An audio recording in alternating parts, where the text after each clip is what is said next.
Hello fellow cinephiles, the film dude here, thanks for joining me today. So ultimately another big passing was Chuck Norris. Norris at 86. I sort of wanted to return to watching some of his movies. When I was young, me and my father used to watch his movies all the time, and a TV show he did, Walker, Texas Ranger. So he was someone that we really looked at and talked about a lot.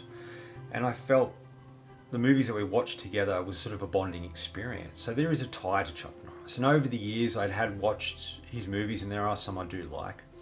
But in recent times I stopped watching his movies, stopped being interested in the films that he did, and stopped returning to those sort of movies that I really loved when I was much younger. But it's his early career, it's all his early films that I really liked, and so I thought I'd return to those. So today I thought I'd tackle one of his better films and one of his better performances in Code of Silence. This was directed by Andrew Davies, who would go on to do Under Siege and the great classic thriller The Fugitive. You can see with this film his early roots of stuff he would use, his handling of action sequences, and how he would sort of have an ensemble cast with many actors within it, and sort of giving them all something interesting to do and say. This film came out in 1985 and is classified as a neo-noir action thriller, and I can see that. It doesn't have the classic action man quips that you usually see or hear in the action sort of genre, and it sort of Norris plays a character that's a bit more straighter and a bit more stern, and he doesn't say a lot. He's much more internal, and he doesn't emote a lot of emotion, but he emotes enough that we sort of care for him and gather how he's feeling internally. Joining him in this film is a lot of sort of great old school character actors that have been around a long time, and actors you know from previous sort of films. There's an earlier performance by Dennis Farina, who's really great in it. He plays Chuck Norris's character, Eddie Cusack's partner, who he gets shot early in the film, like not killed but shot, and it sort of takes him out of the movie. I wish he was there more because he's kind of an interesting and fun character, and he's the kind of character that's trying to create levity in a lot of ways, trying to convince Cusack to leave the job they're doing and get a bait shop or do whatever or do something different. And that's sort of a running theme and joke that goes all the way through the movie. Whenever he appears, it's always coming up with some other bizarre or strange place that they could work, or a business they could be involved in that doesn't ultimately mean being a cop. And I think he adds a lot to it, and there are some other sort of great little performances along the way. The film's set in Chicago and follows the story of Sergeant Eddie Cusack, played by Chuck Norris, and how him and his team are trying to bring down a particular gang that sort of distribute drugs and guns and a variety of other things, as well as tying into this sort of mafioso type of world. And it's sort of about the opening sequences is an operation he planned that goes to shit, and ultimately he has to sort of recover that, and he's ultimately exposed to something else, and it's about him fighting for what's right.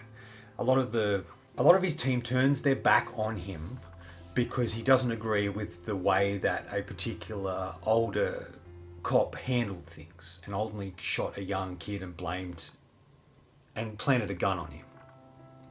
And that's a theme throughout the film. Like, Eddie Cusack doesn't really play well with others. He ultimately goes off on his own, but when he needs support, no one's there to help him, so he just does what he does. And I think that's kind of interesting, sort of having this ensemble cast, but it's really one man against an army type thing. The stuff that Chuck Norris does really well. And ultimately there's a hit put out on this particular family, and it's really about him protecting the young daughter of that family, and going above and beyond to do such, and going above and beyond to do that. There's some great action sequences in it. I think the opening's really good, where Norris and Farina are playing, like, posing as garbage men during this sort of operation, and they have good chemistry. And like I mentioned, Farina's character offers a lot of humor and sort of trying to convince Cusack to go and do a different job. And the opening is quite good. It's brutal. There's a big gunfight, and it's well done. And there are moments throughout the film. There's the hit put on the family is really well done as well. And the third act of the film is really great. The action sequences are great. It's Norris taking on this sort of mafia gang by himself with only the aid of a robotic police sort of robot, I guess you could say. It's like this machine that has capability of firing rockets and shooting and providing some sort of support for officers ultimately. And we only get one glimpse of this machine early in the film, and it's like Cusack wants nothing to do with it. He thinks it's silly, but only ends up using it in an effective way. What I like most about the film, besides the action, is Norris's character and performance. It's very subdued. It's much more internal. He doesn't have to say a lot to convey what he feels inside. His actions speak louder than words. I really enjoyed his performance here. I thought he was very solid, and he definitely plays one of those sort of tough cop characters that we would later see, in the 80s and 90s with Die Hard, with John McClane in Die Hard, and a variety of others, Schwarzenegger and Stallone films. And this in part feels a little bit like Cobra in a small way of Stallone's film, just in the sort of way the character goes about things. But yeah, it just feels much more of a, like it says, a neo-noir action thriller. More of a thriller than an action film, but it has great action in it. It's kind of funny to see like Chuck Norris, as an action star. He wasn't a very tall man, but he could command the screen in his ability of not saying a lot, but saying volumes in his actions. And also his martial arts skills could have sort of come to shine here. And he definitely plays a character that you don't usually see action men play, where it's more of they're invincible, they never get hurt, they kill the bad guy and they win in the end. Yes, it has aspects of that, but it just felt more realistic in a way, because there's a sequence in it where Cusack goes to confront this sort of mob boss to find out where this girl had been taken, and after the death of one of his friends, a guy we briefly meet, but there's a connection between him and Cusack's father, which is an interesting thing as well, but adds a little bit of depth and feels like the only friend that Cusack really has. But as he's confronting this guy, he goes to this bar and it's just full of these sort of henchmen, so to speak. And he thinks he can get out of there with pulling his gun and pulling people back, but it doesn't happen like that. And ultimately they all attack him. And it's about how he fights them off. He gets beaten up, but he's fighting, and then he ultimately gets beaten unconscious. And I thought that was an interesting thing that felt a little different, because he didn't win. Yes, he took them on, he did his best, but they overtook him. They took him down because there was too many of them and he couldn't fight them all at once. Where in most action films that have a sequence like this, he bests them, he'd beat them all and win, where this wasn't like that. And I think that sort of sums up Chuck Norris in a lot of ways. A lot of the roles he took on weren't the I'm going to win every time. It was like he's willing to do what it takes to win the fight, or win whatever environment he's in, or win whatever he's up against, or win over whatever he's up against. But he isn't invincible. He isn't like Jason Statham, who's these days who can stop anyone and no one's sort of comes close to him. Norris tried to put a lot of humanity into the characters that he played, and I feel a lot of ways, and this is a good example of it. And this is probably his best, or one of his best performances.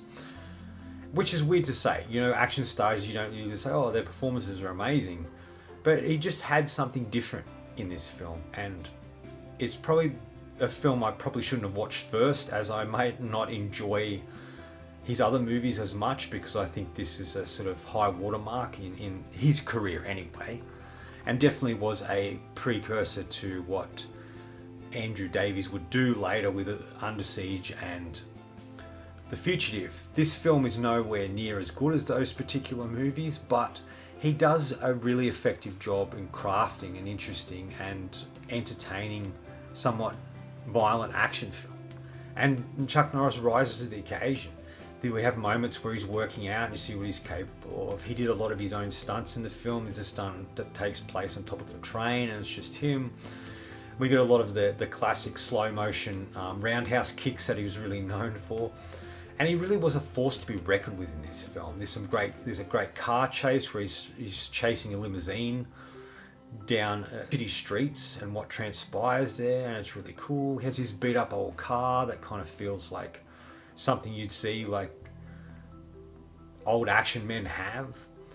He feels like a character that's from a different period of time, and I think that's the point. And Norris plays him like that, and plays him in an interesting way. He only has one sort of quip, one sort of one-liner in the film. I thought that was a great little moment, but it doesn't have those sort of films. It's not going for that classic action movie, a lot of one-liners like you would see, but it does have flares of characters like I said, Cobra, but also like Axel Foley in a way. Not the comedy action, but the sort of grittiness and realness that Eddie Murphy brought to that character in certain aspects, especially in the action sequences. And it just felt like this film could have taken place in that world. A much darker world than that, but it still had those sort of elements to it. Like I mentioned, great action sequences, his performance in it is really, really great. And it just felt fun. This sort of robot I mentioned earlier, more of a machine than a robotic person. But I just think it's absolutely fantastic the way it's used. It's very funny, and it kind of takes that idea of a one-man army to an extreme, and ultimately has this robotic thing that becomes his army, so to speak. I thought that was really fun and clever, and I liked that. I felt engaged all the way through, and it just sort of felt much more gritty than we would see in later films that he would do. And the city feels like it's part of another character. It's old and gritty and definitely of the 80s. And the way they dress is sort of 80s. I love he has this sort of jacket that sort of is I guess reminds me of like a football jacket, or a jacket that football players in high school would get. But I think that's a really great added aspect to the character, and informs you of who this kind of guy is. And it's sort of, he creates an archetype that you would see other actors have later in a lot of the action films that followed. And returning to his movies, starting with this one, I just found myself really impressed with him here. Like, he would never win an Oscar or be one of the greatest actors of all time. But in the action genre, he would stand tall. Even though he had a short stature, he would stand tall and be counted as one of the great action guys. And this is an example of how he sort of broke free of that ultimate mold and tried to do an action film in a different way. Andrew Davies obviously added a lot to it, and it's great that they seem to have a really good working relationship, and it just sort of pops on screen, his character and the sort of direction that the film takes, the way it's directed and put together, and how ultimately Chuck Norris's character reigns supreme. He's Eddie Cusack, he's a true hero, and sort of overcomes the villain in the end. And I like that. And also, I just thought of it, the other aspect is, whenever you have a film like this, you always have the action star or the action hero of the film take on the villain, who sometimes was a martial artist, sometimes was just a bad guy, and we just see this ultimate blow-by-blow fight between them, with the hero overcoming him in some form. And usually it's some mafia guy that's a bit of not a fighter, so to speak, he's more of the brains of the outfit, and it's easy to see the hero overcome that character. This doesn't have that. Yes, he takes on a whole friggin' army, so to speak. He takes on his whole gang in this warehouse by himself, with additional help from this robotic police officer. But he doesn't fight. We don't see him and the main villain fight each other in a blow-by-blow sort of throwdown. It's more of him going, that's not what's going to happen, this is what's going to happen. And it ends in a violent showdown, but not in the way you expect for a film like this. So it felt a little bit refreshing because of that. By no means is this the greatest action film ever made, or redefined the genre in any way. It just took particular liberties, and it just took this type of film and did something a little bit different with it. It provided an interesting look at an action genre and did something a little bit different, and definitely took a character that we always see in these movies and made him a little different than what we usually expect or knew to expect from a character like this. If you're a Chuck Norris fan, or if you want to see an early Andrew Davis film, his early work, and seeing how he became the director, this is definitely worth checking out. He's a icon, and there's all those memes and jokes about how strong he is. There's even a video of him reading some of them out loud. I thought was funny. It is the end of an era, an end of an icon, with the death of Chuck Norris being who he was, and being how, even though he mightn't have been in a lot of movies in recent years, that it sort of kept his iconic status and legend alive. He's definitely one of the staples of the action genre, and I definitely want to revisit a lot of his films just to see if I still have the same impact, if they hold up to this film itself, and sort of how I feel about him in these last few years. Anyway, that's it. That's all from me. I hope you enjoyed this video, and if you did, please subscribe down the bottom, follow my Letterboxd and Facebook. Otherwise, until next time, enjoy the movies.